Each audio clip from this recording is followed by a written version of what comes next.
Hey, it's Clay, and this will be a video chart on ticker symbol ABEV. We will take a look at the 30-minute time frame. Real quick, what do I mean by 30-minute in case maybe you're new to charts? Instead of each one of these candlesticks here representing 1 day's worth of price action, which is what you would normally see, each one represents 30 minutes. So all this here may look like several days worth of time. It's actually today's price action broken down into 30-minute time slices. I like to this time frame does a good job of telling the quote-unquote story of the price and then makes mapping out where levels of support and resistance a bit easier to see.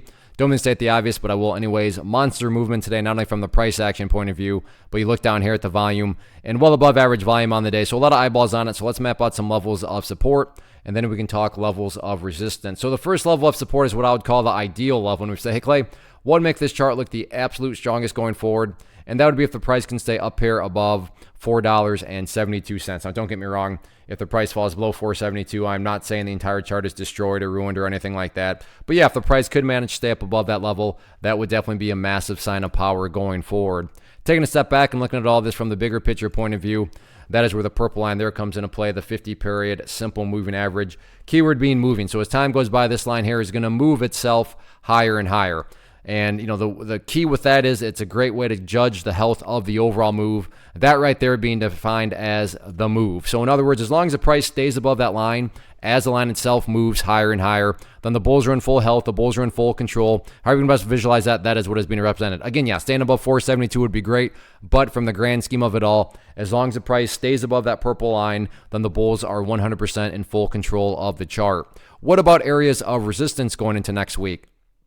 First key level, nothing fancy or complicated other than where the party stopped today, and that was right up there at 477. So 477, public enemy number one, and you can see that it's actually got a track record right there of also getting rejected. So I'm not saying 477 can't be broken, just saying, it makes sense why the price did ultimately fail from there.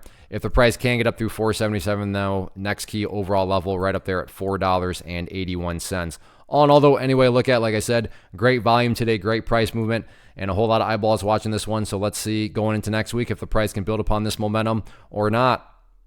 One of the biggest questions that I get is, hey Clay, how do you find the stocks that you trade? So what I've done is put together a free resource guide where I talk about the tools that I use to locate stocks that I find interesting and think may have potential. So if that sounds like something that could add value to you as a trader, then click on the image that is up on the screen right now and I will email you the guide. The guide itself is very short and to the point, and best part, it's completely free.